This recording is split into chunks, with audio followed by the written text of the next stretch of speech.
Assalamualaikum warahmatullahi wabarakatuh. Perkenalkan, saya Muhammad Firman Utomo, calon guru penggerak Angkatan 7 dari SMA Negeri 1 Tongas, Kabupaten Probolinggo. Pada kesempatan kali ini, saya akan menjabarkan kegiatan aksi nyata modul 1.4 mengenai budaya positif. Dalam kegiatan program pendidikan guru penggerak ini, saya didampingi oleh fasilitator yaitu Bapak Sugianto MPD dan pendamping praktik yaitu Ibu Rahayu Syih Utami. Dalam kegiatan aksi nyata modul 1.4 ini, sesuai timeline yang telah saya susun, dimulai dari latar belakang, tujuan, tolok ukur, lini masa, dukungan, sampai puncak kegiatannya yaitu berupa diseminasi budaya positif di sekolah. Tujuan pendidikan menurut Ki Hajar Dewantara adalah menuntun segala kodrat yang ada pada anak, agar mereka dapat mencapai kebahagiaan setinggi-tingginya baik sebagai manusia maupun sebagai anggota masyarakat. Dalam hal menuntun tersebut, guru berpijak pada nilai dan peran guru sebagai pemimpin pembelajaran di kelas, mengantarkan peserta didik pada nilai-nilai profil pelajar Pancasila melalui pembiasaan.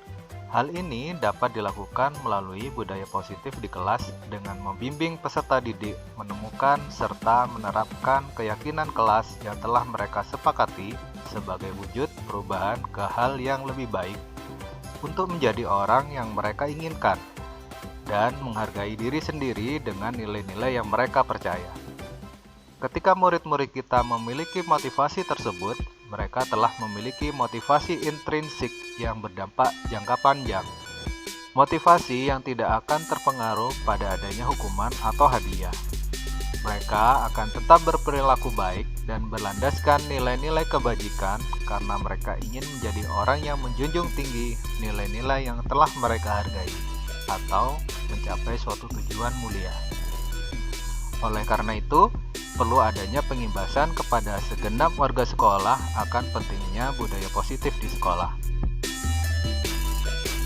Adapun tujuan yang diharapkan pada aksi nyata ini adalah: pertama, mewujudkan merdeka belajar pada peserta didik dengan memberikan kebebasan untuk mengemukakan pendapat mengenai keyakinan-keyakinan kelas apa saja yang mereka inginkan dan menuangkan ide, pendapat, dan gagasan mereka secara terbuka dan demokratis.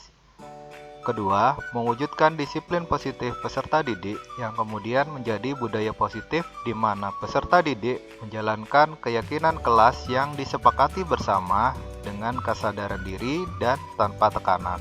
Ketiga, membentuk karakter positif pada peserta didik melalui kebiasaan-kebiasaan positif, perilaku positif, dan keteladanan dari semua warga sekolah, baik itu guru dan murid. Keempat, menumbuhkan motivasi intrinsik kepada peserta didik terhadap penanaman nilai-nilai kebajikan. Adapun rincian tindakan aksi nyata yang telah saya lakukan dalam penerapan budaya positif keyakinan kelas dalam aksi nyata modul 1.4 ini antara lain: kegiatan pertama adalah meminta dukungan dari kepala sekolah untuk membuat aksi nyata tentang budaya positif di sekolah. Dukungan pimpinan sekolah sangat penting dalam menjalankan tindakan aksi nyata kali ini. Pada kegiatan ini, kami, para CGP yang ada di SMA Negeri 1 Tongas, bersama-sama menghadap kepala sekolah untuk menyampaikan perencanaan, tujuan, dan timeline kami dalam melaksanakan aksi nyata modul 1.4 ini tentang budaya positif, yang puncaknya nanti melaksanakan diseminasi kepada seluruh dewan guru dan warga sekolah. Kegiatan kedua adalah mensosialisasikan kepada murid dan membimbing murid untuk membuat kesepakatan kelas. Saya sebagai CGP memberikan sosialisasi kepada peserta didik mengenai budaya positif dalam membuat kesepakatan dan keyakinan kelas, menjelaskan tujuan dan pentingnya adanya kesepakatan dan keyakinan kelas tersebut. Selain itu, berkoordinasi dengan wali kelas baik secara langsung dan tidak langsung. Ya, yang kita inginkan dari budaya positif itu adalah ini. Ya, sebentar lagi akan ada latar belakang. Tujuannya saya sampaikan dulu. Jadi kita ingin memiliki di kelas ini keyakinan kelas sebagai fondasi dan arah tujuan ini ya, kelas ini sebagai arah dan tujuan dari sebuah kelas ini yang akan jadi landasan untuk memecahkan konflik atau permasalahan yang ada di dalam. Kenapa Bapak harus ada konflik atau permasalahan? Coba kayak tadi saya masuk. Ini dari segi saya sendiri saja ya, dari guru. Kamu masuk, atau saya juga masuk. Gitu. Kan ada ketika pas waktu juga masuk, baca surat Yasin, masih ada yang ngobrol, masih ada. Itu kan sudah jadi sebenarnya adalah permasalahan. Benar ya kalau belum lagi setelah selesai.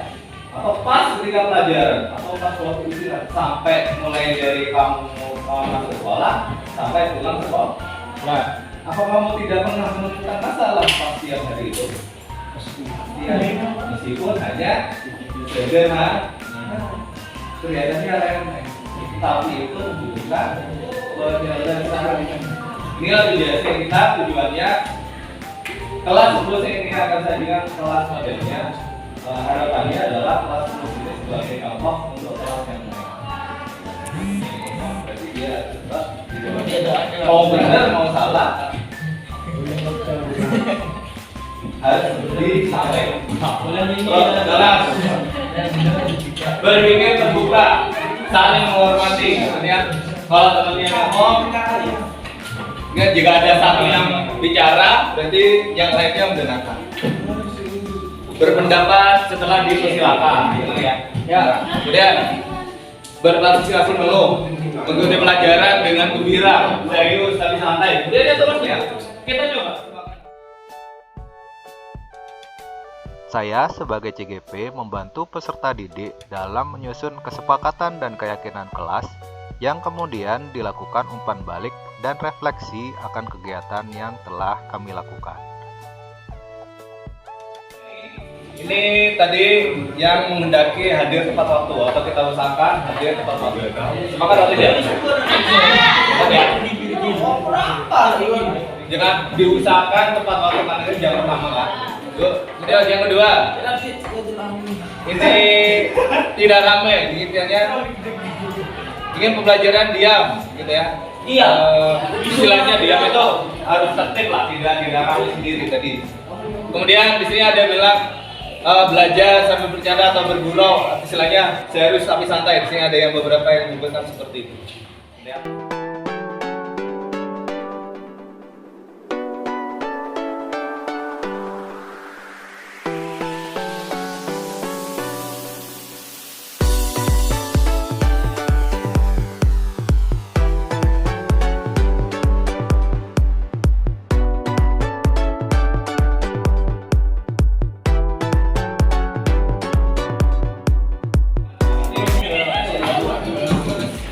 Nanti memang kita perubahan itu memang tidak separuh berubah, tapi kan ada waktu istilahnya pasti akan secara bertahap. Yang di sini ada 1, 2, 3, 4, 5, 6. Ada 6 yang golongan yang saya golongkan dari kesepakatan keyakinan kelas yang kamu sebutkan. Yang di sini yang paling banyak adalah kalian banyak yang menginginkan bahwa kita semua di sini bisa saling menghargai. Jadi di sini ada semua yang menghargai Pak. Menghargai itu banyak hal ya. Jadi menghargai itu ada banyak hal. Ada yang menghargai sesama teman di sini ya, semua orang. Jadi menghargai dari hasil karya temannya di sini juga disebutkan. Kemudian yang di sini adalah dia merasa aman. Jadi menginginkan yang ini semuanya ada di sini itu adalah merasa aman dan saling mengingatkan. Ya.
Ketiga, setelah kesepakatan dan keyakinan kelas disusun bersama-sama, CGP bersama peserta didik yang berbakat akan desain grafis, mendesain kesepakatan kelas, dan mencetak poster keyakinan kelas. Kegiatan keempat adalah penandatanganan dan penempelan kesepakatan kelas. Kesepakatan dan keyakinan kelas yang telah mereka buat lebih ditegaskan lagi dengan penandatanganan secara bersama-sama dan ditempel di depan kelas, sehingga semua peserta didik bisa dengan mudah membaca dan mengingat dengan baik kesepakatan dan keyakinan kelas mereka, serta yang terpenting adalah sebagai pengingat bahwa mereka harus melaksanakannya. Kegiatan kelima adalah membimbing guru untuk membuat kesepakatan dan keyakinan kelas yang sudah pernah dipraktikkan di kelas. Saya sebagai CGP membantu dengan memberikan saran dalam pembuatan keyakinan kelas oleh wali kelas yang lain, sehingga bisa dijalankan dan dipahami oleh peserta didik di kelas tersebut. Kegiatan keenam adalah menanamkan dan menumbuhkan kebiasaan dalam aksi nyata menjadi pembiasaan budaya positif di lingkungan kelas dan sekolah. Saya secara konsisten bersama-sama peserta didik berusaha menjalankan kesepakatan dan keyakinan kelas, tidak hanya saat pembelajaran, tetapi juga di luar jam pembelajaran. Hal ini dilakukan untuk mendukung proses transformasi karakter dan perilaku peserta didik secara bertahap. Puncak kegiatan aksi nyata modul 1.4 ini adalah mensosialisasikan atau melakukan diseminasi kepada rekan sejawat tentang aksi nyata budaya positif. Tahun ini di sekolah kami terdapat 6 orang yang menjalani peran sebagai CGP pada angkatan 7. Kegiatan diseminasi dilaksanakan secara bersama-sama kepada seluruh dewan guru dengan pembagian materi yang telah disepakati agar seluruh konten modul 1.4 tersampaikan secara keseluruhan. Adapun pada diseminasi budaya positif ini, saya mendapatkan materi untuk menyampaikan posisi kontrol restitusi dan segitiga restitusi. Assalamualaikum warahmatullahi wabarakatuh. Yang hormat Bapak Kepala SMA Negeri 1 Pongas, Bapak Ibu guru, calon guru penggerak, dan Bapak Ibu guru sekalian yang sengaja diundang untuk hadir di aula ini dalam rangka diseminasi budaya positif calon guru penggerak angkatan 7 yang berbahagia. Kami yang mau berdiseminasi ini adalah fokus dari tujuannya adalah pada pelaksanaan di sekolah. Kemudian apa yang sudah kami sampaikan harus kemudian diupload. Buktinya biar tidak mengada-ngada, tidak cuma berupa gambar seperti sebelumnya, harus disertai dengan video dengan durasi minimal 60 menit, maksimal 2 jam atau 120 menit. Jadi harapan kami setelah apa yang Bapak Ibu guru CGP lain nanti sampaikan, Bapak Ibu guru terutama wali kelas bisa menyampaikan ke anak-anak dan bisa dilaksanakan, dan harapan kami pun juga bisa terdokumentasi dan berupa video. Kemudian kegiatan itu untuk menambah nilai sekolah di lapor pendidikan, Bapak Ibu harapannya mengupload di platform Merdeka Mengajar. Jadi apa yang akan kita lakukan nanti tetap terintegrasi langsung dengan platform Merdeka Mengajar. Materi yang akan kami sampaikan, kebetulan saya bagian pertama. Kemarin saya juga bingung materi saya apa, saya sempat komunikasi dengan Ibu apa, saya cuma jadi beberapa pernyataan.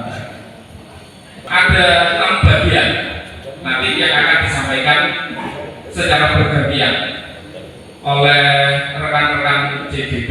Kebetulan angkatan ini dari SMA Negeri 1 Pongas jumlahnya paling banyak. Kami juga sudah konsultasi dengan penyelenggara kegiatan program guru penggerak, apakah diizinkan kalau misalnya dalam satu lembaga nanti akan berbagi materi sesama CGP untuk disampaikan ke rekan-rekan guru yang ada di sekolah. Ternyata diizinkan karena jawabannya intinya materi bisa tersampaikan dan bisa dilaksanakan di sekolah. mengingat waktu akan segera kami mulai. Mohon izin Bapak Ibu, saya akan berdiri di depan. Bapak Ibu, ini judul dari materi yang akan kami sampaikan hari ini. Saya kebetulan ke bagian yang pertama yang berkaitan dengan perubahan paradigma. Kami di TGP ini di awal mendapatkan materi yang rata-rata bagi kami hal baru. Kenapa hal baru? Sepertinya karena memang yang disampaikan bersifat teoritis dan ranah psikologis. Makanya ketika ngobrol-ngobrol kami seperti ini yang sebenarnya yang paling bisa ya Bu BK. Kalau dia sama Thomas ya Bu Winda sama Pak Budi. Karena semuanya berkaitan dengan ranah psikologis. Jadi sama sekali kita tidak membahas tentang bagaimana modul di kurikulum Merdeka, kemudian bagaimana pelaksanaan proyek penguatan profil pelajar Pancasila dan lain sebagainya. Sejauh ini kita tidak membahas hal itu. Jadi daerah kalau misalnya mungkin ada yang tanya ke guru penggerak yang sudah lulus, apakah dapat materi tentang modul kurikulum Merdeka? Ya, tidak dapat. Ini Bapak Ibu, kita mulai dari hal yang paling sederhana. Saya tidak sementara tidak meminta Bapak Ibu untuk mempraktekkan apa yang ada di papan, cuma dibayangkan saja. Jika Bapak Ibu kemudian sebagai posisinya sebagai si A yang kemudian menulis sesuatu yang menurut Bapak Ibu sekalian penting dan sangat penting sekali sehingga orang lain jangan sampai tahu. Sangat penting sekali dan jangan sampai orang lain tahu. Kemudian kertas tadi yang sudah ada tulisannya kemudian digenggam dengan sangat keras sekali. Kemudian ada orang lain yang kita sebut dengan si B, itu dengan segala cara. Di situ sudah ada tulisan ini bukan buatan saya Bapak Ibu, ini saya bawa master. Jadi dengan segala cara, bagaimana caranya biar genggaman Bapak Ibu sebagai si A itu bisa terlepas dan si B tahu rahasia yang sudah Bapak Ibu tulis. Yes. Jadi menurut Bapak Ibu apakah itu tidak terjawab? Menurut Bapak Ibu apakah mungkin kemudian si B bisa tahu, sedangkan si A punya keinginan kuat untuk mempertahankan apa yang menjadi rahasianya yang sekarang ada di posisi genggaman tangannya? Gitu ya. Ini lanjut Bapak Ibu. Sebagai tadi teman-teman minta ada pertanyaan pemantik berkaitan dengan materi ini. Ada beberapa pertanyaan pemantik. Saya takutnya tadi malam saya takutnya teman-teman di yang lain sudah tulis, makanya saya tulis saja, tidak bisa dijawab, jawabannya pikir saja. Bapak Ibu, ada 3 pertanyaan yang jawabannya setuju atau tidak setuju. Yang pertama, apakah hukuman dapat mendisiplinkan anak? Kemudian yang kedua, pemberian hukuman dengan hal positif seperti membaca, membersihkan dan lain sebagainya, apakah juga bisa mendisiplinkan anak?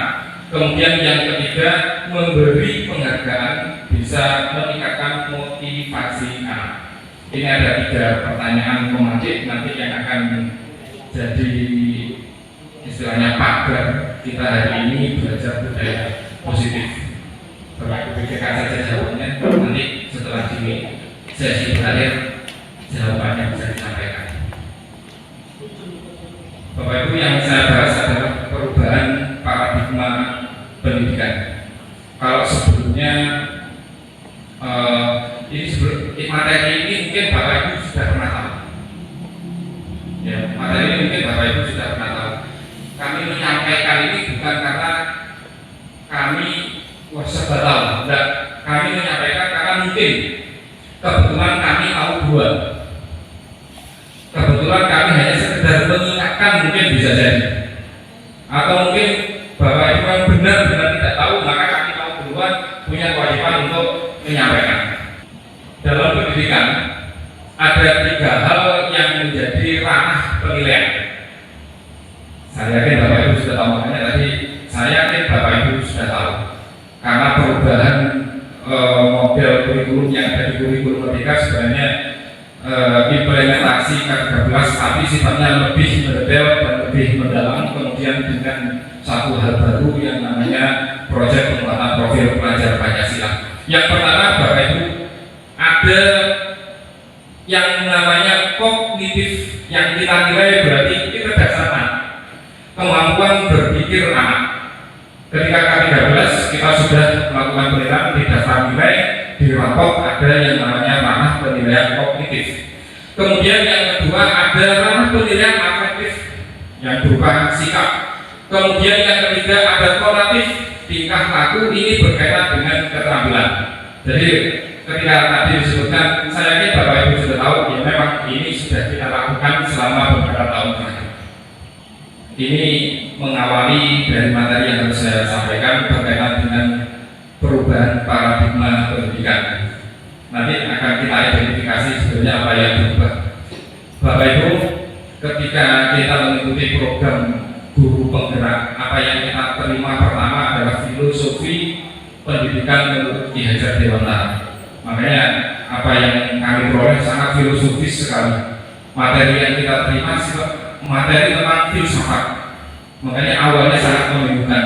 Kenapa yang kita terima dalam materi filsafat? Karena perubahan paradigma. Kalau menurut narasumber kemarin, apa yang dilakukan oleh pemerintah terhadap guru-guru, terutama dalam kegiatan program guru penggerak, merupakan satu metode brainwash atau cuci otak, biar Bapak Ibu guru sekalian mulai jenjang TK sampai SMA atau SMK itu bisa merubah pola pikir terhadap penyelenggaraan pendidikan di sekolah. Apa yang menjadi dasar? Yang menjadi dasar adalah filosofi pendidikan menurut Ki Hajar Dewantara. Menurut beliau, mendidik dan mengajar adalah proses memanusiakan manusia sehingga harus memerdekakan manusia dan segala aspek kehidupan, baik secara fisik, mental, jasmani, dan rohani. Ini ada beberapa poin. Yang pertama, prinsip kepemimpinan sebagai guru. Saya ini Bapak Ibu juga sudah tahu kata Ingat Sosum Tulodo, Imatil Manungkarso, dan yang ketiga ada Uri Handayani. Saya kira maksudnya apa Bapak Ibu sudah tahu. Ya. Kemudian yang kedua, sistem pendidikan yang dilakukan yaitu menggunakan sistem among atau among method, artinya guru itu menjaga, membina, dan mendidik anak dengan kasih sayang. Saya ulangi, menjaga, membina, dan mendidik anak dengan kasih sayang. Dari paparan materi ini, Bapak Ibu mungkin sudah bisa mulai mendapatkan gambaran dari 3 pertanyaan pengantin tadi. Jawabannya seperti apa? Kemudian yang ketiga, ada 3 pusat pendidikan yaitu mewarnai peserta didik adalah keluarga, sekolah, dan masyarakat. Saya kira yang ini juga sudah tahu. Kemudian ada 5 asas dalam pendidikan, ada asas kemerdekaan, kodrat alam, kebudayaan, kebangsaan, dan kemanusiaan. Saya lanjutkan, Bapak Ibu. Dari filosofi ini kemudian di-downgrade oleh kementerian di dalam Permendikbud tahun 2020 sebelum nomenklaturnya berubah menjadi Kemendikbudristek menjadi 6 hal. Ya, menjadi 6 hal. Yang pertama, menuntut anak berkebebasan untuk menemukan kemerdekaannya dalam belajar dan seterusnya. Kodrat alam dan kodrat zaman ini berkaitan dengan penggunaan gadget dan lain sebagainya, pengenalan penggunaan teknologi 4.0. Kalau sekarang di Jepang sudah ada 5.0. Kemudian ada budi pekerti, bermain. Ternyata Bapak Ibu, ketika kita menyelenggarakan pembelajaran dengan teknik bermain, materi yang kita sampaikan itu lebih mudah terserap oleh anak dengan cara bermain. Kemudian beraba atau berpusat pada anak. Kita sebagai guru melakukan segala sesuatu termasuk membuat perencanaan yang berupa RPP atau modul, atau mungkin bahkan membuat KTP, kemudian silabus dan lain sebagainya. Semuanya fokusnya atau muaranya adalah untuk kepentingan anak-anak. Kemudian yang ketiga ini hal baru, ada analogi petani. Saya bacakan. Guru dianalogikan sebagai petani atau tukang kebun disemai dan ditanam di lahan yang disediakan. Kalau kemarin kami mendapatkan materi ini maksudnya jika tanahnya bagus, maka seburuk apapun benihnya kemungkinan untuk tumbuh dan menghasilkan panen yang bagus itu potensinya akan sangat besar.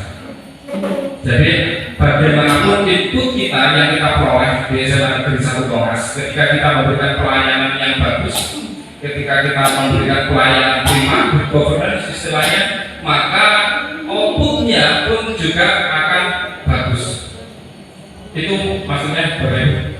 Kemudian berikutnya, ini yang tadi yang saya maksud rencana strategis pendidikan Indonesia berdasarkan Permendikbud nomor 20 tahun 2020, nomor 22 tahun 2020.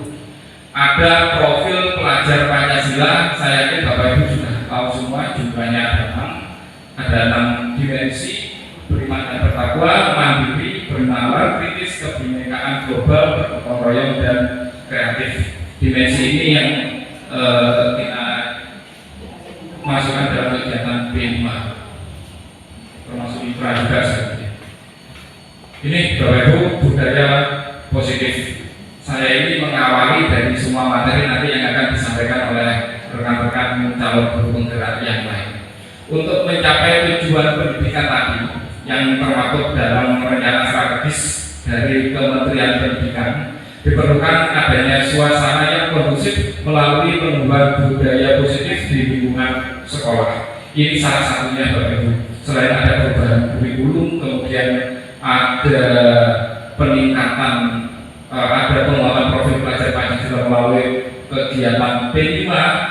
Salah satunya selain itu adalah menumbuhkan budaya positif di lingkungan sekolah. Yang salah satu contohnya adalah keyakinan kelas. Salah satu contohnya adalah keyakinan kelas. Keyakinan kelas seperti apa nanti secara garis besar, secara lebih detailnya akan disampaikan oleh siapa keyakinan kelas, oleh Bu Dewi. Jadi keyakinan kelas ini kemarin kami sudah mempraktekkan ke anak dan sudah kami videokan, dan tugas itu nanti akan dokumentasinya akan kita upload ke platform Merdeka Mengajar. Setelah ini harapannya Bapak Ibu terutama wali kelas melakukan hal yang sama dan bisa diupload untuk menambah nilai SMA Negeri 1 Tongas di rapor pendidikan. Ini Bapak Ibu sebagai pengantar berkaitan dengan perubahan paradigma pendidikan sekarang yang sedang kita lewati bersama, yang salah satunya berkaitan dengan keyakinan kelas. Untuk lebih detailnya akan dilanjutkan oleh Bapak Ibu calon guru penggerak yang lain. Terima kasih. Waalaikumsalam warahmatullahi wabarakatuh. Tanpa mengulangi rasa hormat saya izin menyampaikan materi saya, yaitu tentang disiplin positif. Tanpa mengulangi rasa hormat saya di sini menyampaikan materi disiplin. Materi saya yaitu Bapak Ibu tentang disiplin positif.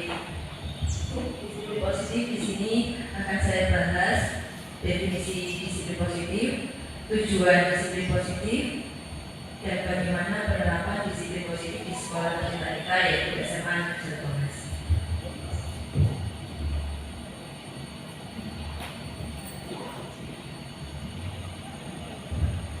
Disiplin positif di sini adalah proses pembelajaran. Disiplin positif merupakan pendekatan mendidik anak untuk melakukan kontrol diri dan pembentukan kepercayaan diri. Disiplin berbeda dengan hukuman, meskipun disiplin sering diterapkan dengan menggunakan teknik hukuman. Jadi maksudnya di sini Bapak Ibu, disiplin positif itu melakukan sesuatu dalam rangka kita mendapatkan kepatuhan. Biasanya kita cenderung menggunakan hukuman kepada siswa kita, dan akhirnya membuat siswa kita merasa tidak nyaman dan tertekan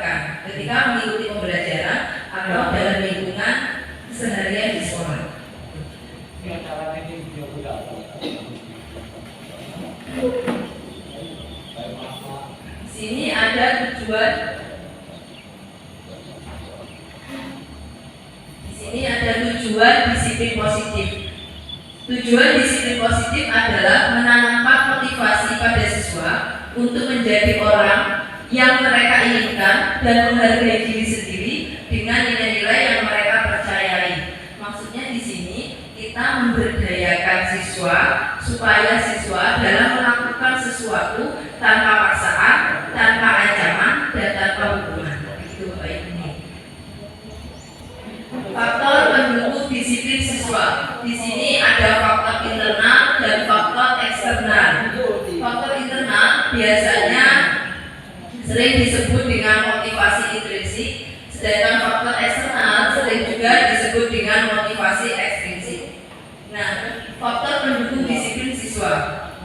Kita sebagai guru memiliki tujuan, yaitu adalah menciptakan siswa dengan memiliki disiplin diri. Jadi tujuan kita sebagai pendidik menciptakan siswa untuk memiliki disiplin diri, sehingga dalam diri siswa tertanam nilai-nilai kebajikan universal. Maksudnya nilai-nilai kebajikan universal itu adalah tertanam di dalam diri anak-anak motivasi intrinsik seperti pembawaan, kesadaran, minat, dan motivasi. Biasanya Bapak Ibu, faktor intrinsik atau motivasi intrinsik ini biasanya bertahan lama atau bisa permanen karena muncul dari dalam diri anak. Sedangkan faktor eksternal atau motivasi eksternal cenderung sementara, Bapak Ibu, karena anak-anak itu patuh pada peraturan hanya gara-gara ingin dipuji, ingin mendapatkan hadiah, atau takut ketika mendapatkan hukuman. Yang dibutuhkan dalam disiplin positif di sini yang pertama adalah kesepakatan. Kesepakatan ini bisa yang dimaksud Pak Taufik tadi, yaitu adalah kita membuat keyakinan kelas dengan anak-anak di dalam kelas sebelum pembelajaran dimulai. Tujuannya kita membuat kesepakatan dengan anak-anak, anak sendiri yang membuat dengan Bapak Ibu guru makmur atau dengan Bapak Ibu wali kelas. Tujuannya membuat keyakinan kelas supaya anak-anak dengan sendirinya membuat peraturan, membuat keyakinan tentang dirinya sendiri di dalam kelas itu, supaya anak-anak merasa nyaman mengikuti pembelajaran di kelas. Yang kedua, peraturan yang dijalankan dengan konsisten. Jadi peraturannya dijalankan terus-menerus. Yang ketiga, pengendalian emosi yang baik.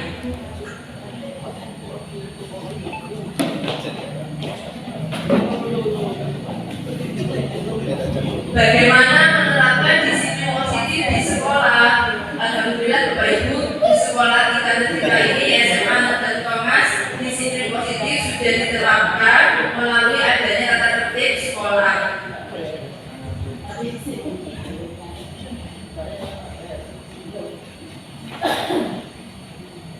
Praktik disiplin positif di sekolah. Yang pertama, membangun kegiatan belajar tepat tumbuh kembang anak. Maksudnya kita belajar dengan anak sesuai dengan kodrat alam dan kodrat zaman. Jadi sesuai dengan keinginan anak. Misalkan anak-anak mau belajar di luar outdoor misalkan, atau belajar di dalam kelas. Itu mungkin anak-anak dengan seperti itu anak-anak lebih bersemangat untuk melakukan atau untuk mengikuti pembelajaran bersama dengan kita. Yang kedua, memahami karakteristik dan kebutuhan anak. Jadi setiap anak itu memiliki karakteristik berbeda-beda ya Bapak Ibu. Yang ketiga, kerjasama yang sinergis antara guru dan wali murid.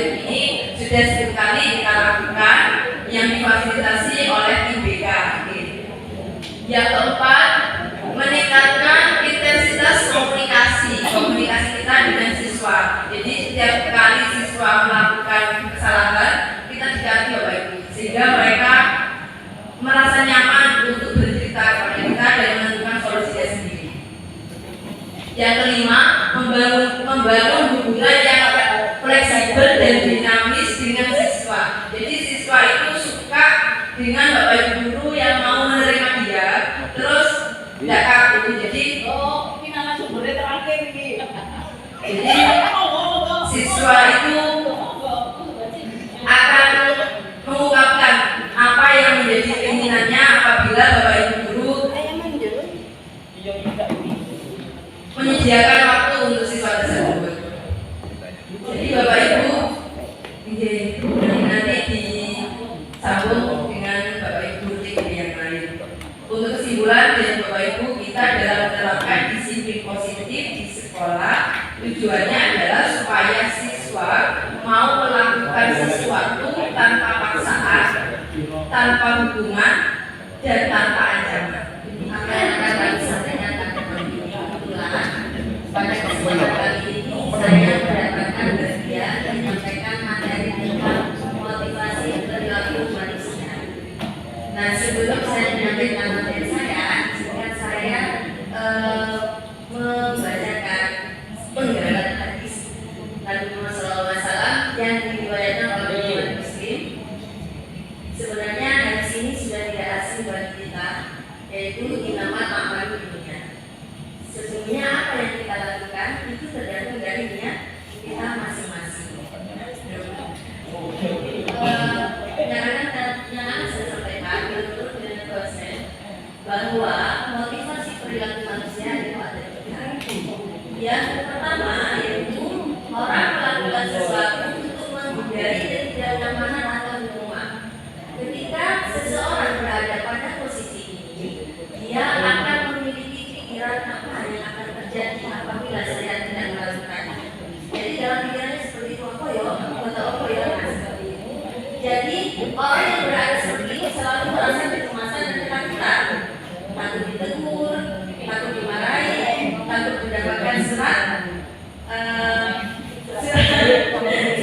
dari atasan seperti itu.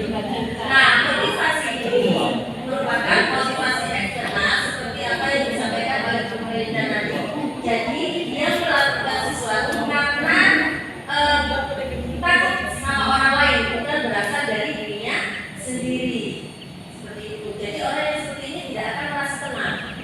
Nanti kalau menurut saya ya. Kemudian motivasi yang kedua, jadi motivasi yang kedua itu untuk mendapatkan imbalan atau penghargaan dari orang lain. Apabila orang berada di posisi yang kedua ini, dia akan selalu memiliki pemikiran apa yang akan saya dapatkan apabila saya melakukannya. Jadi dia itu motivasi melakukan sesuatu karena faktor eksternal juga, karena faktor dari orang lain. Saya ingin mendapatkan, saya mau melakukan ini kalau saya dipuji, apalagi kalau dipuji di depan umum ya, dipuji di depan umum dia kan akan semakin besar kepala dan merasa semakin pintar. Padahal sebenarnya kenyataannya tidak sesuai dengan apa yang ada, sebenarnya tidak sesuai dengan kenyataan. Kemudian orang yang seperti ini biasanya dia mau melakukan sesuatu itu karena ada imbalan atau penghargaan. Nah, itu. Nah, ini sebenarnya kalau menurut saya sangat bahaya. Kenapa? Karena dia melakukan hal ini dengan semangat, mengerahkan semua tenaganya, semua energinya, bahkan waktu, bahkan dia sudah tidak mau melirik kanan kiri, hanya ingin mendapatkan penghargaan dari atasan atau dari kepala sekolahnya.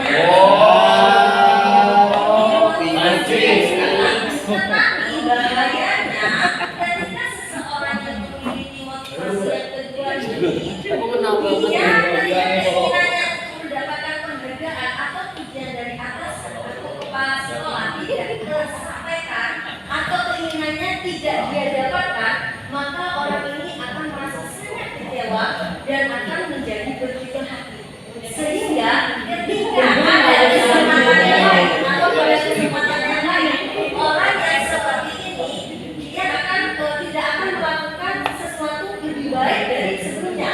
Jadi, ya wes lah paling aku ya nggak oleh penghargaan, wes lah aku nggak bakal dapat imbalan. Nah, seperti itu. Ini adalah motivasi eksternal yang ingin mendapatkan pujian. Ya bisa jadi kalau nggak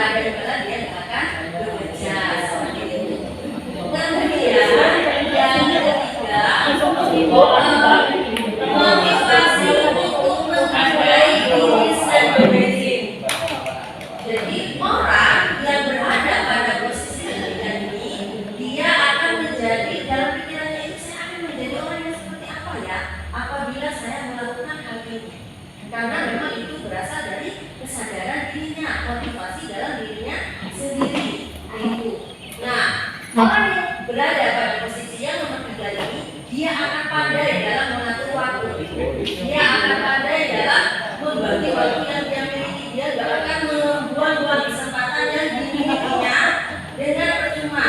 Karena bagi orang yang ada di posisi ketiga ini, yang penting dia bermanfaat untuk orang lain, dan itu memang murni dilakukan berasal dari hatinya. Seperti itu.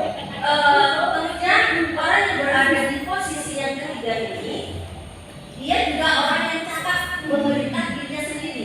Jadi bukan memerintah orang lain, dia sudah ahli, dia merasa melakukan pekerjaannya dengan merdeka, sehingga dia bebas kan, karena tidak mengharapkan imbalan atau pujian dari orang lain, sehingga dia bebas melakukan kewajibannya karena kesadaran dari dalam dirinya sendiri.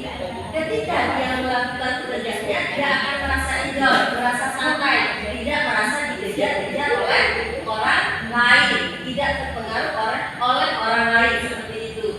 Jadi dia akan merasa tenang seperti dia tidak mengerjakan apa-apa, padahal dia sudah menghasilkan jauh dari yang lainnya seperti itu. Nah, kira-kira kita semua yang ada di sini masih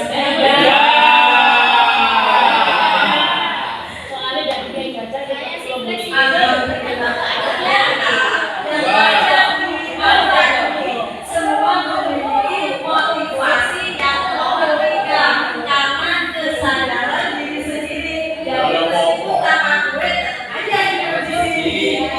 Terima kasih Bapak Ibu sudah sadar diri untuk duduk di sini.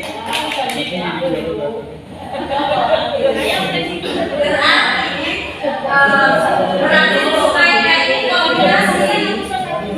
Berarti supaya kombinasi. Jadi motivasi yang kedua dan yang ketiga. Mungkin ada yang kombinasi satu dan dua, ada yang dua dan tiga, ada yang lebih murni, yang motivasi nomor 3.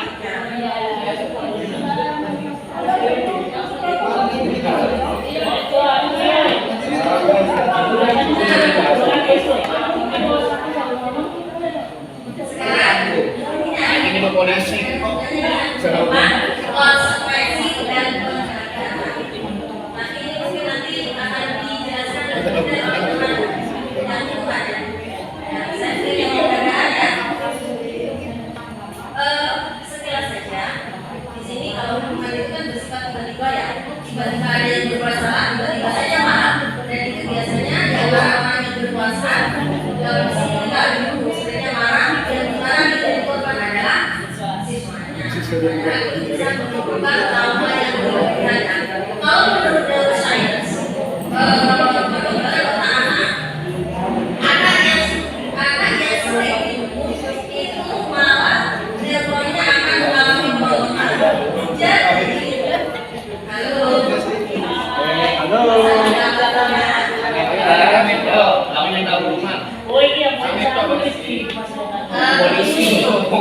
Ketika anak itu sering dihukum,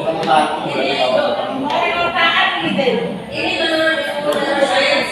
Jadi ketika anak itu sering dihukum, maka anak itu akan mengalami kerontokan, sehingga kalau anak itu mengalami kemunduran, makanya tidak heran kalau di sekitar kita ada anak yang cicat nakal, kemudian dia mau berubah tapi masih dimarahi lagi.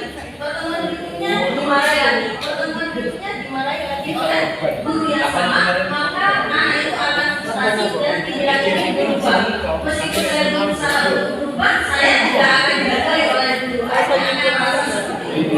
Padahal pada kenyataannya anak itu ada keinginan besar untuk berubah. Kemudian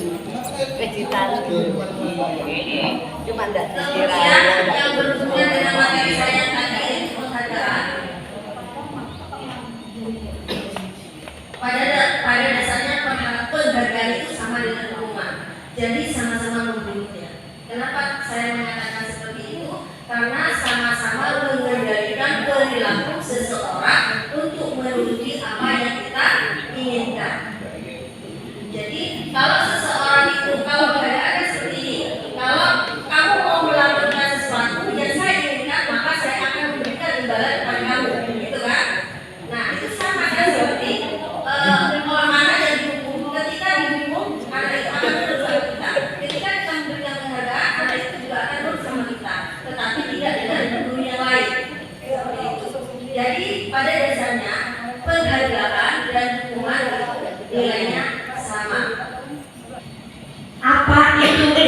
keyakinan kelas.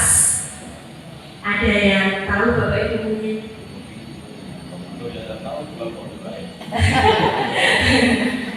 Keyakinan kita semua punya keyakinan ya Bapak Ibu.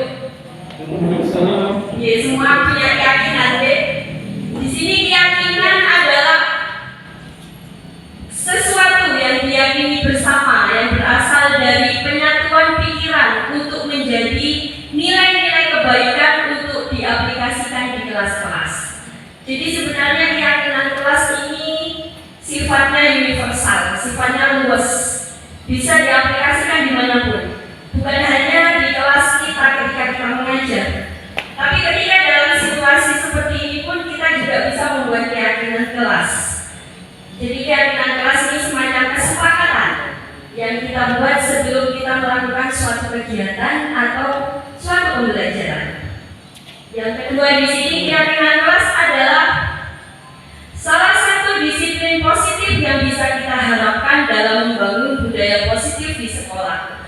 Dengan adanya keyakinan kelas di setiap kelas diharapkan dapat mewujudkan tujuan pendidikan yang berorientasi kepada profil pelajar Pancasila. Nah, ini kita kembali ke Kurmer, kurikulum merdeka. Jadi intinya Kurmer itu ramah pada anak. Di sini keyakinan kelas yang membuat bukan hanya kita sendiri, guru bukan, kita bukan dominator di sini, tapi semua diharapkan dibuat oleh anak-anak, untuk anak-anak dan demi kepentingan anak-anak. Ini adalah keyakinan kelas, di mana isinya adalah nilai-nilai kebajikan universal yang bertujuan untuk keselamatan dan kebahagiaan yang seutuhnya. Nah, kenapa keyakinan kelas perlu dibuat? Kenapa keyakinan kelas perlu dibuat? Di sini sudah ada jawabannya, jadi saya enak tinggal baca gitu. Oke, guru perlu membuat keyakinan kelas karena sebuah keyakinan yang dibuat bersama semua anggota kelas, yaitu guru dan murid. Dengan adanya keyakinan kelas diharapkan dapat meningkatkan kedisiplinan murid, yakni disiplin diri yang muncul dari dalam diri sendiri. Ini tadi sudah dijelaskan oleh Bu Nur Hasanah tentang motivasi intrinsik. Motivasi ini ada dua nih Bapak Ibu. Yang pertama adalah ekstrinsik yang berupa reward dan hukuman tadi. Dan ini sifatnya sementara, tidak kekal. Tapi ketika kita berbicara tentang motivasi intrinsik, motivasi ini timbul dalam diri kita sendiri, munculnya dari dalam diri kita sendiri. Jadi kita menjalankannya dengan penuh kesadaran, dengan penuh keikhlasan, karena asalnya dari diri sendiri. Ketika siswa sadar bahwa ini adalah demi kebaikan dan keselamatan mereka, dan hal itu muncul dari kesadaran diri sendiri, maka motivasi intrinsik ini sifatnya akan apa Bapak Ibu? Akan permanen.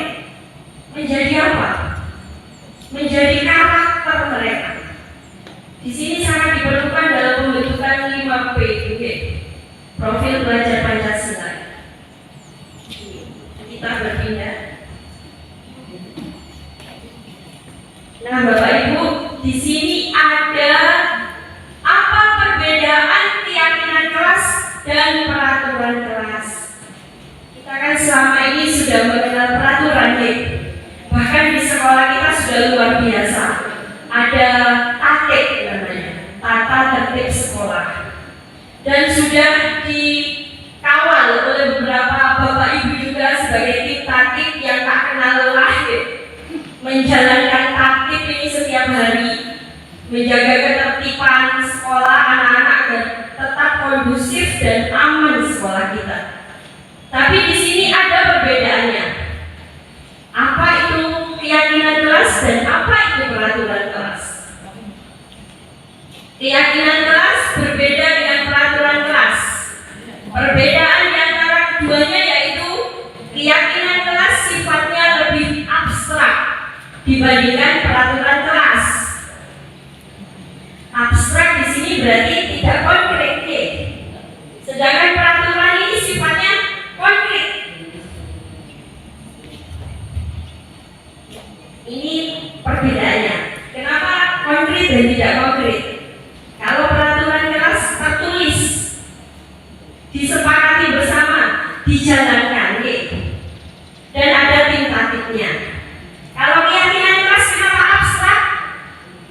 Karena ini keyakinan. Kita tidak bisa melihat keyakinan seseorang kecuali melalui tingkah lakunya, melalui pengimplementasiannya. Ketika kita memiliki keyakinan, ini sifatnya lebih apa Bapak Ibu? Ini sifatnya lebih permanen. Jadi kita tidak perlu berubah istilahnya kalau sudah yakin. Anak-anak sudah tahu. Kalau saya begini, saya nanti begini. Saya ingin berubah jadi lebih baik. Saya harus bagaimana seperti itu. Jadi ini akan menjadi sebuah keyakinan. Ini juga alasan lainnya. Kenapa harus keyakinan yang kita implementasikan, bukan peraturan kelas. Kenapa harus keyakinan?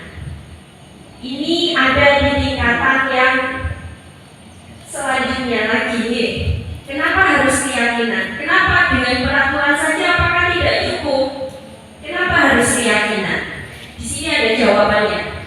Nilai-nilai yang diyakini akan membuat seseorang memiliki motivasi internal. Dengan begitu, kalau motivasi internal tadi sifatnya kesadaran diri, muncul dari dalam diri, dilakukan dengan sepenuh hati, tulus, ikhlas, suci dari dalam dirinya. Dengan begitu ia tak akan sekedar menjalankan peraturan, melainkan yakin bahwa apa yang dilakukannya adalah benar untuk keselamatan. Oleh karena itu, dalam penanaman disiplin di kelas sebaiknya dibuat keyakinan kelas. Ini alasannya nih Bapak Ibu. Mungkin ada yang ditanyakan sampai di sini? Belum nih. Sesi tanya jawabnya nanti Wawan nih. Kita lanjut. Nah, di sini kami sertakan langkah-langkah membuat keyakinan kelas. Di sini ada kertas di papan ini ada kertas. Di sini keyakinan guru SMA Thomas. Ini nanti di akhir sesi kalau masih ada waktu kita coba praktek deh Bapak Ibu. Keyakinan guru SMA Thomas. Nanti tentang nilai-nilai kebaikan yang kita yakini, kita tuliskan nanti di sana. Jadi di sini pertama guru meminta semua murid di kelas untuk menuliskan apa saja aturan yang perlu disepakati bersama di kelas. Jadi guru ini meminta murid untuk menuliskan apa saja aturan yang perlu disepakati bersama di kelas. Yang kedua, semua usulan dari murid ditulis pada papan tulis. Ini opsional sifatnya. Kita bisa menggunakan sticky note seperti ini. Kita bagikan ke anak-anak. Kita arahkan untuk menuliskan sesuatu yang positif. Jadi di dalam keyakinan kelas kita tidak diperbolehkan menggunakan kata harus. Tidak boleh ada penekanan, tidak boleh ada paksaan di sini. Jadi semuanya harus berasal dari hati nurani mereka tentang nilai-nilai kebajikan.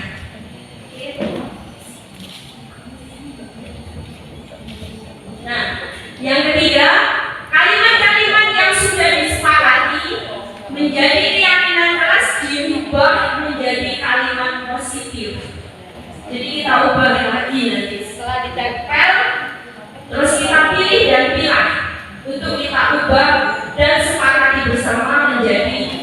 sebuah keyakinan keras. Oke. Lanjut ya. Di akhir. Ini kesimpulannya ya Bapak Ibu.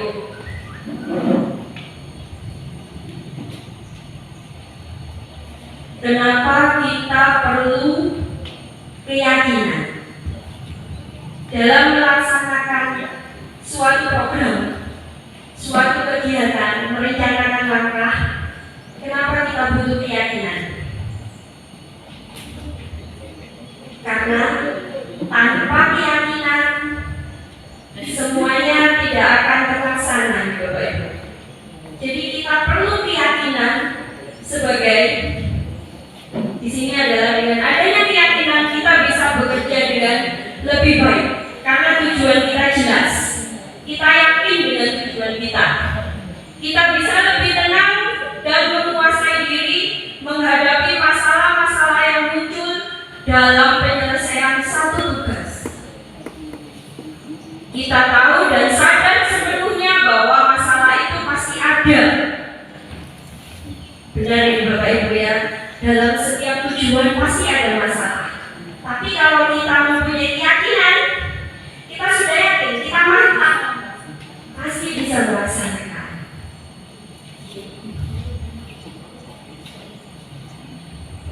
Nah, di sini keyakinan ini membuat kita percaya bahwa kita mampu, bahwa kita bisa untuk menyelesaikan semua permasalahan yang mungkin muncul dalam tujuan kita tadi.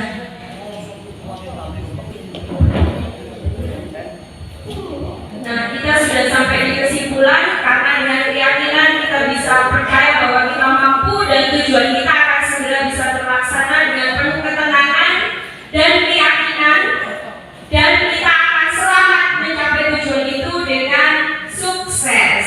Oke, kita sudah saya kebagian 5 tugas dasar manusia atau perilaku pada anak. Jadi sebelum ada keyakinan kelas atau yang lainnya, kita harus memahami terlebih dahulu apa sih 5 kebutuhan dasar manusia yang harus dipenuhi. Yang pertama menurut William Glasser yaitu bertahan hidup atau survival. Kemudian yang kedua adalah kasih sayang dan rasa diterima atau love and belonging. Kemudian yang ketiga adalah kebebasan atau freedom. Yang keempat adalah kesenangan atau fun. Dan yang terakhir adalah kekuasaan atau power.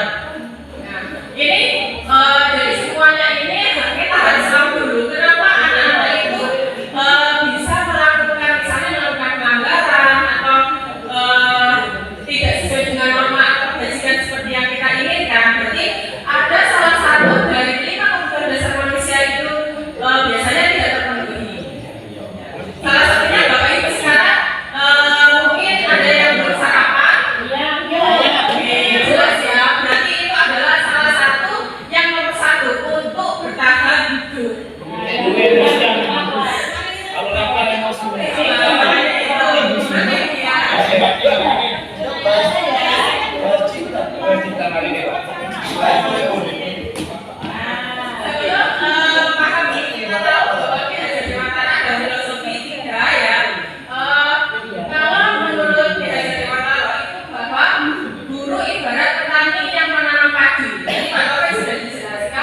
Bagaimana petani itu menanam padi. Jadi istilahnya bagaimana kita dalam lingkungan anak-anak sebagai padi kita.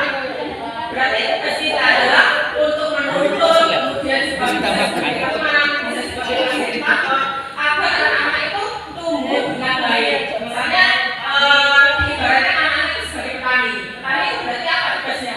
Anak-anak diibaratkan sebagai tanaman padi. Kemudian guru adalah sebagai petani. Berarti Kita bisa subur kalau lahannya tandus. Persiapkan tanah. Ya, tanahnya itu bagaimana? Subur apa enggak?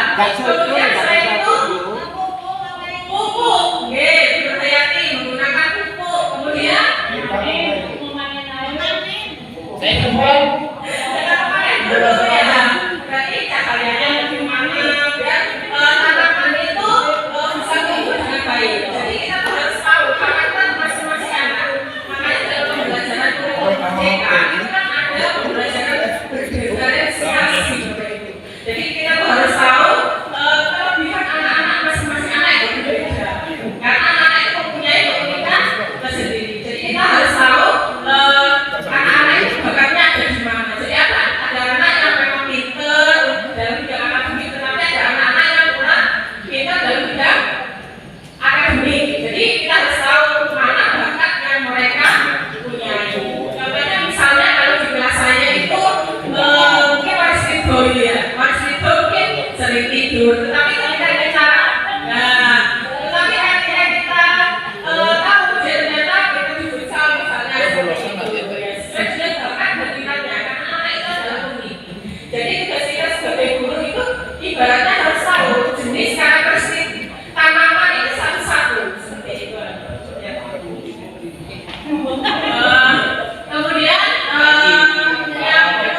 iya ya Bu ini ya terpenuhi ya perlu dengan paham apalagi Bu ini. Nah, sekarang saya bahas satu-satu. Yang pertama adalah bertahan hidup atau survival. Di sini kebutuhan tadi ada 5. Yang pertama itu biasanya bersifat fisiologis, kemudian yang nomor 2 sampai nomor 5 itu bersifat psikomotor. Lebih dari ke situ. Yang pertama adalah bertahan hidup atau survival, yaitu kebutuhan bersifat fisiologis, kesehatan, rumah dan makan. Balik lagi ke makan ya Bapak Ibu. Makan ya Bu, ya betul. Kemudian yang kedua adalah kebutuhan biologis atau sebagai dari proses reproduksi untuk mempertahankan hidup. Aku dengar emosi. Oh gitu. Yang ketiga adalah kebutuhan untuk merasa aman agar murid dapat belajar dengan baik dan merasa aman, pangan, sandar dan papan harus terpenuhi. Contohnya misalnya murid kita, saya pernah mengajar IPS karena memang lintas minat, itu anaknya tidak pernah mengerjakan tugas, kemudian nyampe ke sekolah kalau saya jam pertama itu tidur. Saya tidur, saya sampai heran kenapa kamu tidur. Terus saya selalu minta tugas, kemudian bagaimana ini kok belum selesai tugasnya gitu. Ternyata saya itu memang kalau dulu ya saya kurang mungkin harusnya perhatian dari satu orang ke orang lain. Jadi Kan cuma saya. ya, ternyata ya anak itu kalau sudah naik ke kelas 2-nya tapi saya tahu kenapa anak itu tidak mengerjakan tugas kemudian tidur karena memang dia tidak sarapan. Karena di rumah itu ibunya tidak menyediakan makanan. Karena memang kurang dalam dalam ekonominya. Oleh ibu tiri.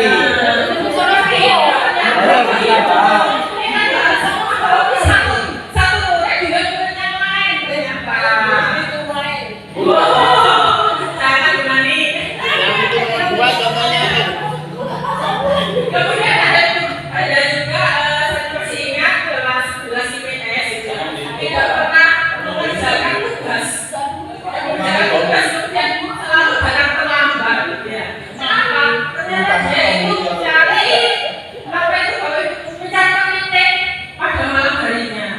Nah, karena dia itu apa? Untuk bertahan hidup. Contoh yang nomor 1. Contoh yang nomor 2 itu. Biologis. Oh, kita biologi Bapak Ibu sudah tahu ya. Nanti karena nomor 2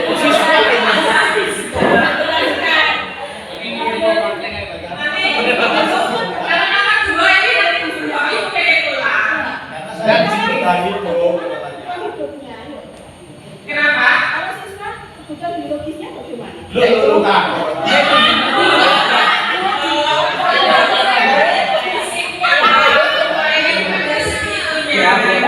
Motor, Waduh, ini. Kemudian yang kedua adalah merasa diterima. Kemudian ini meliputi keinginan untuk tetap terhubung dengan orang lain, teman, keluarga, kelompok, di mana kita bergabung. Ini merasa diterima. Jadi anak-anak mungkin yang melakukan pelanggaran, melakukan hal-hal yang negatif, itu mungkin dia merasa diterima. Makanya ketika kita misalnya 11 IPA, anaknya mungkin kelasnya berumur ya, kenapa anak itu orang terus ya? Kemudian saya mencoba anak-anak menyanyi, gitu. Satu kelas itu saya suruh menyanyi. Ternyata anak-anak setelah menyanyi itu mereka merasa konsentrasinya penuh. Ya, jadi anak-anak itu kemarin ada ibu saya maju menyanyi. Itu saya menjelaskan tentang biologi, kemudian di tengah-tengah itu ada yang menyanyi. Nah, jadi di situ salah satu adalah anak yang mungkin merasa tidak bisa pelajaran, dia merasa diterima di lingkungannya atau kelompoknya. Ya. Atau misalnya kalau anak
menggambar, kemudian ada yang bagian mewarnai.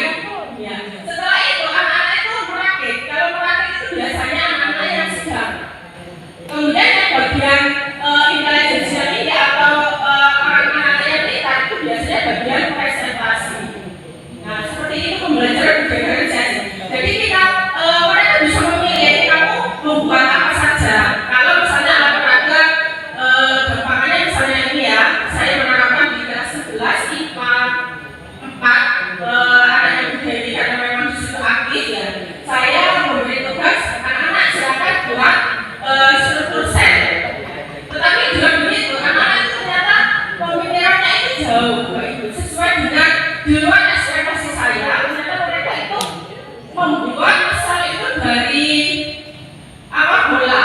Padahal saya menginginkan hanya dari kertas bagus itu saja. Ternyata anak-anak ada teknologinya juga.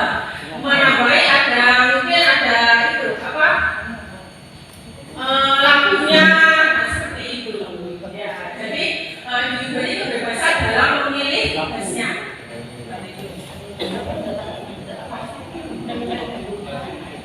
Yang keempat, menurut yang biasa itu adalah kesenangan. Nah, Bapak Ibu kalau masuk ke kelas bagaimana? Apakah kita senyum? Senyum. Bapak senyum? Senyum. Jangan senyum. Jadi kalau misalnya kesenangan buat anak menjadi senang, ya. Kesenangan ini mungkin bisa dengan pembelajaran permainan. Mungkin sudah sering membuat permainan ya, apalagi Bu Penny sudah sering ya. Misalnya dari kita nggak usah ya, kesenangan itu nggak usah jauh-jauh apa Bapak Ibu. Misalnya kita menggunakan kertas murah ya, kertas murah kita botek-botek dan kita bagikan, kemudian kita permainan tersebut itu sudah menyenangkan. Jadi hal-hal yang ada pembelajaran di luar kelas.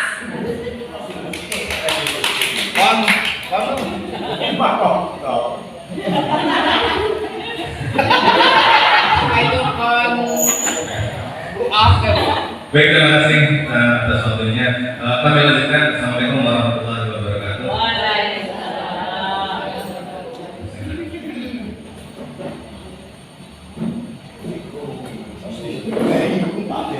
Ya, ada dua hal yang karena waktunya tinggal 10 menit satu menit waktunya untuk dua materi ini sebenarnya adalah salah satu dari beberapa materinya yang bisa kita laksanakan.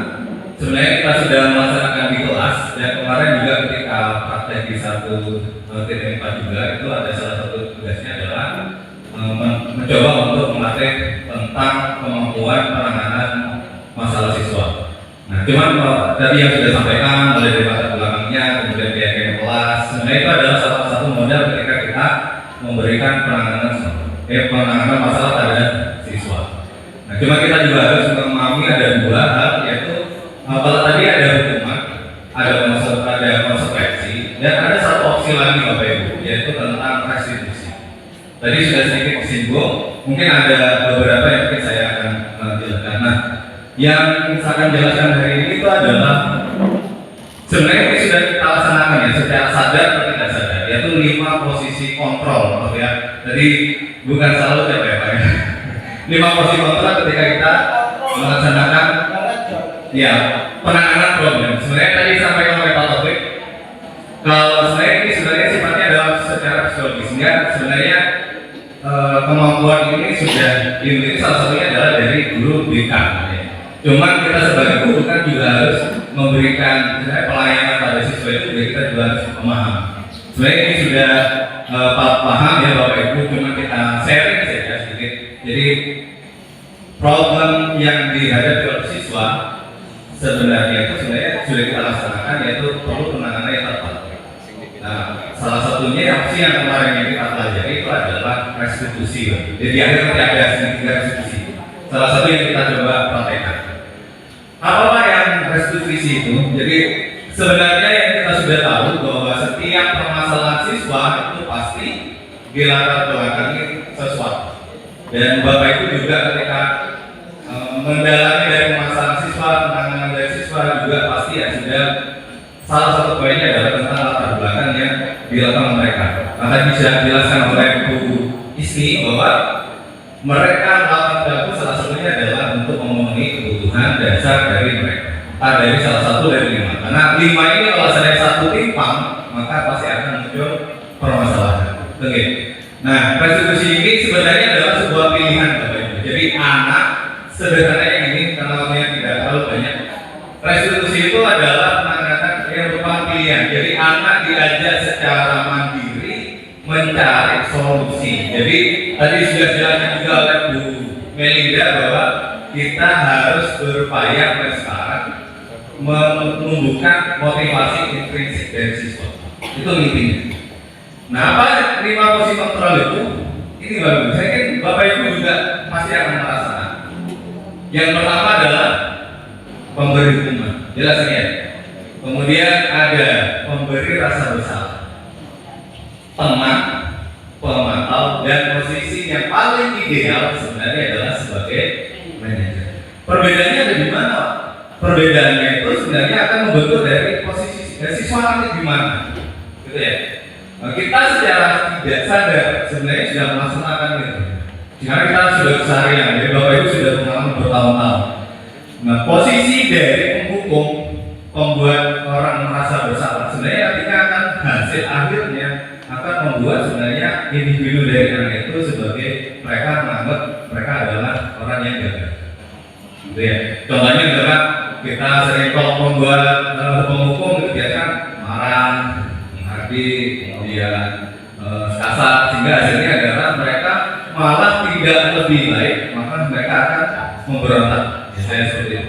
Nah, kalau yang membuat rasa bersalah biasanya lebih lunak, bahasanya lebih halus, Cuman sebenarnya hasilnya dari ke anak itu akan lebih berbahaya.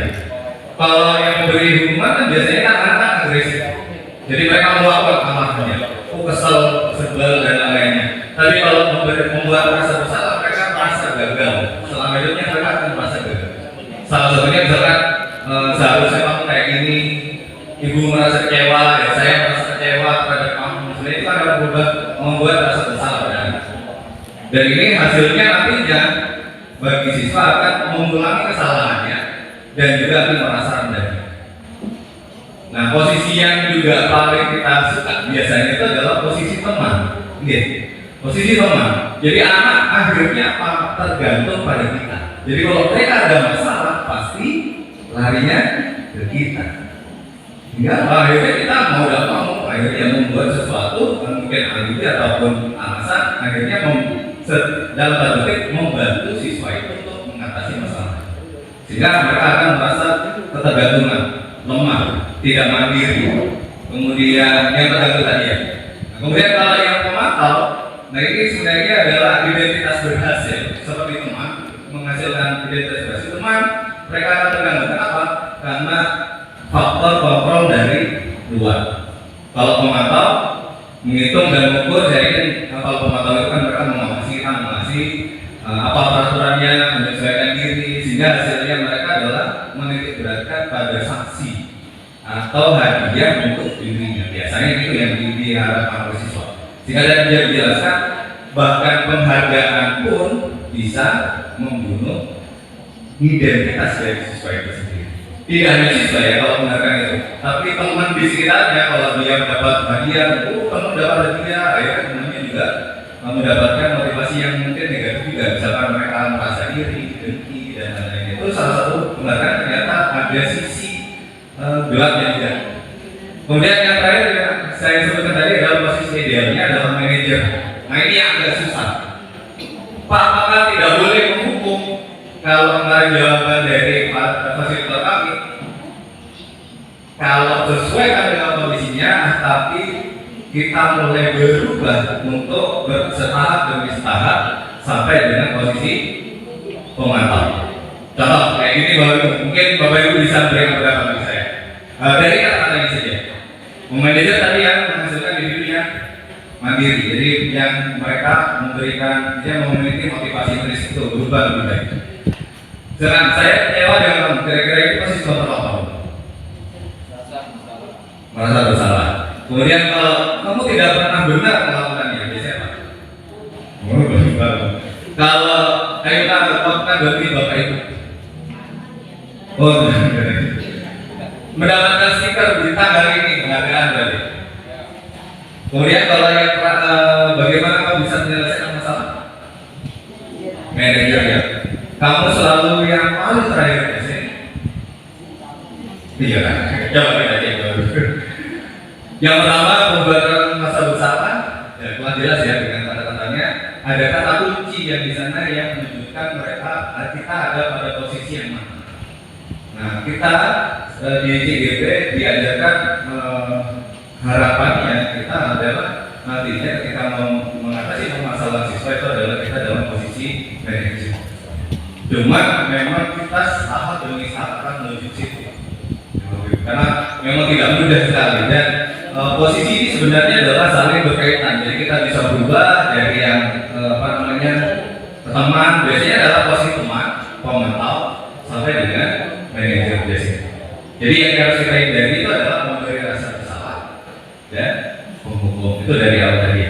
Nah, karena waktunya agak sedikit istilahnya terbatas, saya akan ini presentasi dari beliau sebenarnya yaitu tentang penerapan restitusi tadi, yaitu segitiga restitusi.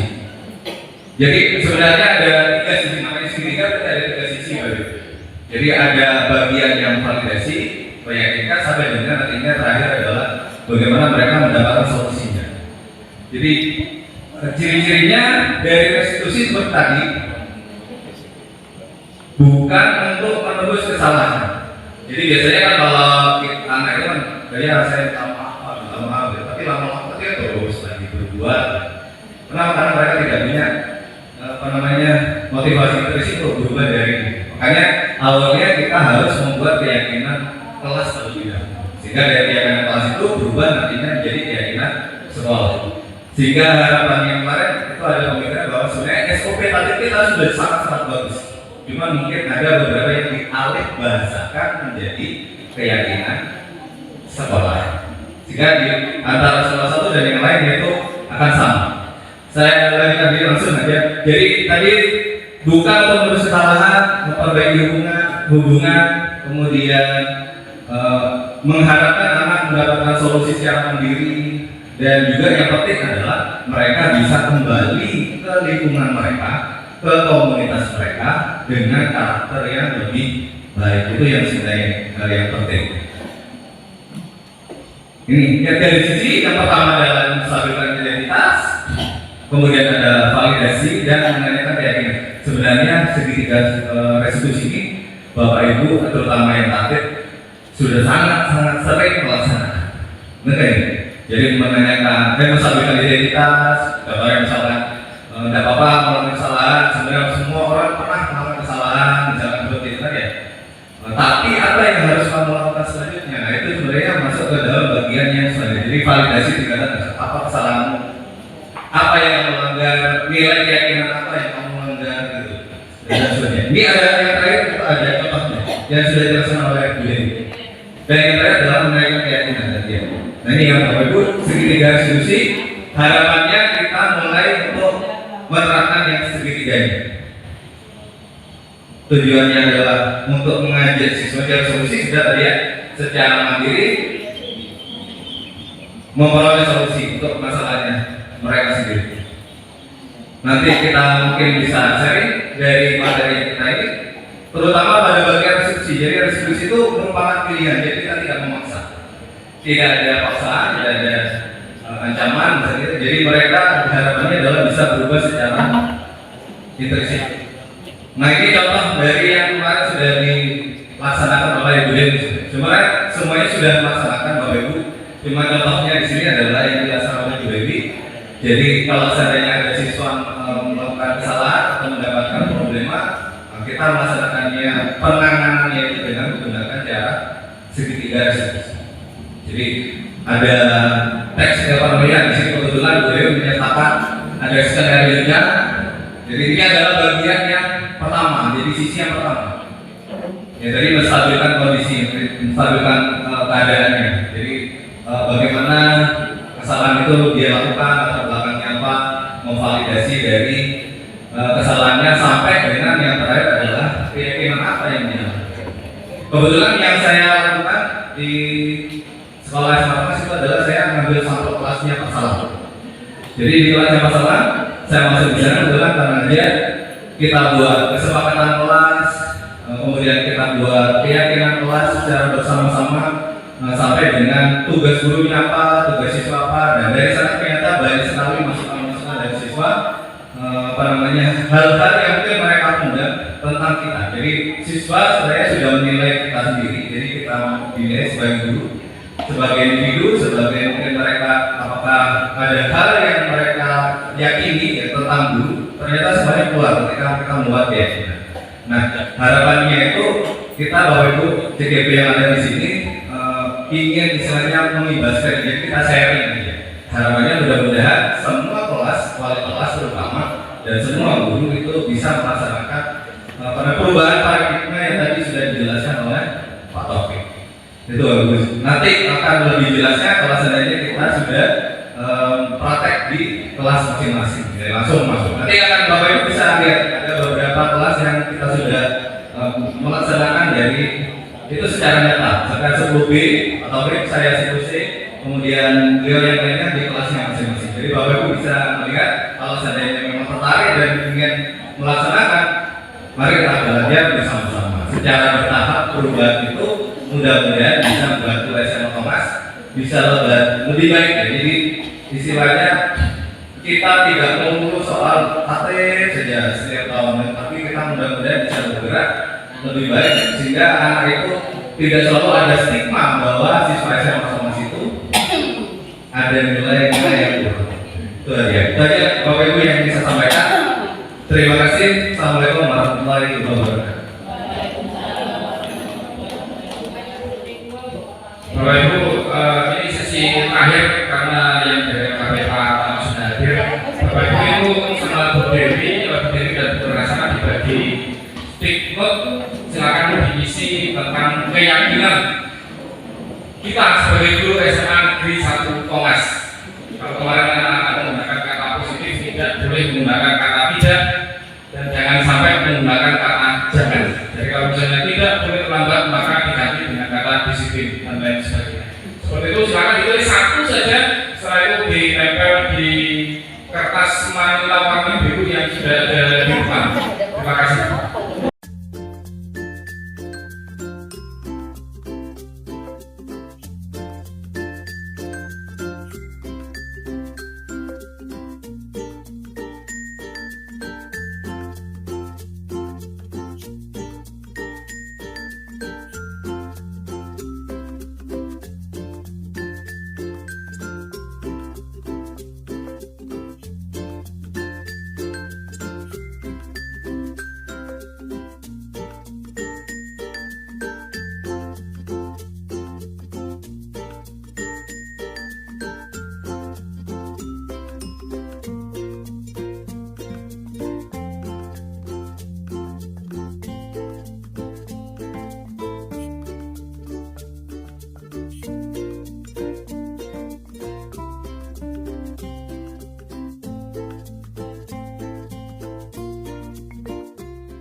Seluruh tindakan pada aksi nyata ini didukung dengan baik oleh seluruh elemen sekolah, baik kepala sekolah sebagai penanggung jawab di sekolah, rekan guru sejawat dalam diseminasi dan penerapan budaya positif, dukungan dari peserta didik dalam menyusun, melaksanakan, dan merefleksikan diri akan manfaat budaya positif yang dijalankan, serta dukungan seluruh warga sekolah sehingga dapat melaksanakan aksi dengan baik dan lancar.